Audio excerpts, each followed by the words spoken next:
সময় কত তাড়াতাড়ি চলে যায়। এই ভিডিওটা হচ্ছে আমার লাস্ট ডাক্তার চেকআপের ভিডিও। তো আমি যাচ্ছিলাম ডাক্তার দেখাতে, তার একদিন পরেই আল্লাহর রহমতে আমার বেবি হয়ে যায়। তো আমি জানতাম না যে এত তাড়াতাড়ি আমি বেবিকে পেয়ে যাব।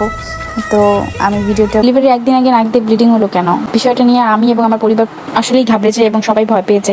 যাই হোক, কেমন আছেন সবাই? আশা করি সবাই ভালো আছেন। তো ভিডিওটা হচ্ছে আমার ডেলিভারির একদিন আগের ভিডিও, 6 মার্চ 2024-এর ভিডিও এটা। আমি যাচ্ছিলাম লাস্ট ডাক্তার চেকআপে। যাওয়ার সময় বাসা থেকে বেরোতেই দেখতে পাই যে এখানে কিছু চিপস বানাচ্ছে, যেটা আসলে মানুষ বস্তায় বস্তায় ভরে নিয়ে যাচ্ছে, কিনতেছে। আসলে আমাদেরও আমার আম্মু কিছু অল্প করে কিছু কিনছিল, যেটা খাইতে মোটামুটি। আসলে আপনারা এটা চিনেন কিনা জানাবেন, এই ধরনের চিপস আপনারা কেউ খাইছেন কিনা বা এটার নাম কি জানলে জানাবেন। যাই হোক, আমি যাচ্ছিলাম আমার আম্মুর সাথে ডাক্তার দেখাতে। তো প্রতিবার আমার বোন এবং আম্মু দুজনের সাথে থাকে, কিন্তু এবার আমার বোন একটু অসুস্থ থাকায় তো আমার সাথে যেতে পারে নাই। ওর সাথে গেলে আসলে টুকটাক ভিডিও করে দেয়, কিন্তু এবার আম্মু ছিল, তো আম্মুকে বললাম আম্মু একটু ভিডিও করে দাও। আম্মু তো এই ধরনের ভিডিও বানিয়ে দিছে। তো যাই হোক, যাচ্ছিলাম লাস্ট ডাক্তার চেকআপে। শরীরটা অনেক বেশি ভার ছিল, হাঁটা চলায় খুব বেশি কষ্ট হচ্ছিল, হাঁটতেই পারতাম না আমি। লাস্ট মুহূর্তগুলোতে আমার হাঁটায় খুব প্রবলেম হতো। যাই হোক, ডাক্তার দেখাতে গেলাম।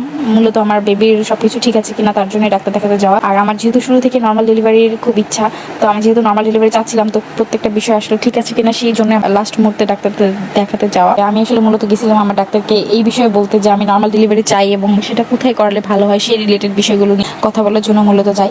তো আমার তো যেহেতু বলা হয় নাই, আম্মুকে আমি পরের দিন যখন আম্মু যায় তখন আম্মুকে বলে দিই এই বিষয়গুলো নিয়ে কথা বলতে। আমি আসলে চাচ্ছিলাম নর্মাল ডেলিভারি, পেইনলেস যে ডেলিভারিটা আছে ঢাকায় এখন খুব বেশি অ্যাভেলেবল, অনেকেই এটা করাচ্ছে। তো আমি চাচ্ছিলাম যে পেইনলেস নর্মাল ডেলিভারিটা আমাদের বগুড়া যদি অ্যাভেলেবল থাকে তাহলে আমি করাবো। তো আমার ডাক্তারের সাথে কথা বলার পর ডাক্তার জানায় যে হ্যাঁ, এটা আমাদের বগুড়াতে সাইক হসপিটালে নাকি অ্যাভেলেবল আছে।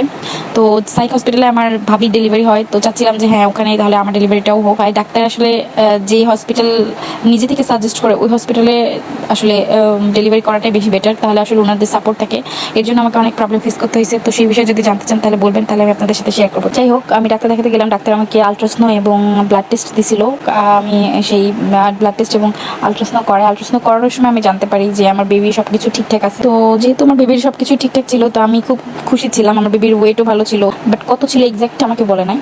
তো চলে গেলাম বাসায় আনন্দের সাথে, যেহেতু আমার সবকিছু ঠিক আছে। আমার আসলে নর্মাল ডেলিভারিও পসিবল আমার মনে হচ্ছিল, তার জন্য আমি খুশিতে খুশিতে বাসায় সাথে 2টা চকবার আইসক্রিম কিনে নিয়ে আসি আমার বোন আর আমি মিলে খাবো বলে। বাসায় আসার পরে আসলে আমি আর আমার বোন বকর বকর করতে থেকে আমার বোন বলতেছিল এই তো ফেসবুক অফ হয়ে যাওয়ার পরে আমাদের কি অবস্থা হয়েছিল সেটা নিয়ে।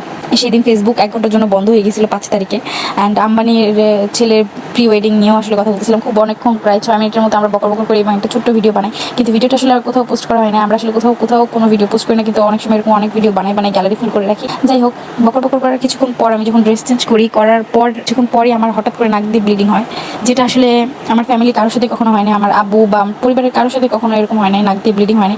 আর প্রেগনেন্সিতে তো আরোই না, যার জন্য আসলে আমি এবং আমার আম্মু আমার বোন আমরা ভয় পেয়ে যাই, খুব বেশি ভয় পেয়ে যাই। বাসায় আমরা 3জনই ছিলাম, আর কেউ ছিল না। আমার আম্মু তো খুব ভয় পেয়ে যায় এবং বলে যে আবার ডাক্তারে যাইতে হবে কিনা, চলো ডাক্তারের কাছে নিয়ে যাই। তো আমি আমার আম্মুকে বলি যে দাঁড়াও, আগে আমরা একটু গুগল করে দেখি কি অবস্থা এটা নিয়ে। তারপর আমরা গুগল করি এবং জানতে পারি যে এই ব্যাপারটা নাকি নর্মাল। অ্যান্ড সেই অনুযায়ী কিছু প্রসেস ফলো করি এবং আমার ব্লিডিংটা কমাই। অ্যান্ড এটাই ছিল মেন কাহিনী। আমি জানি না হঠাৎ করে আমার নাক দিয়ে কেন ব্লিডিং হয়।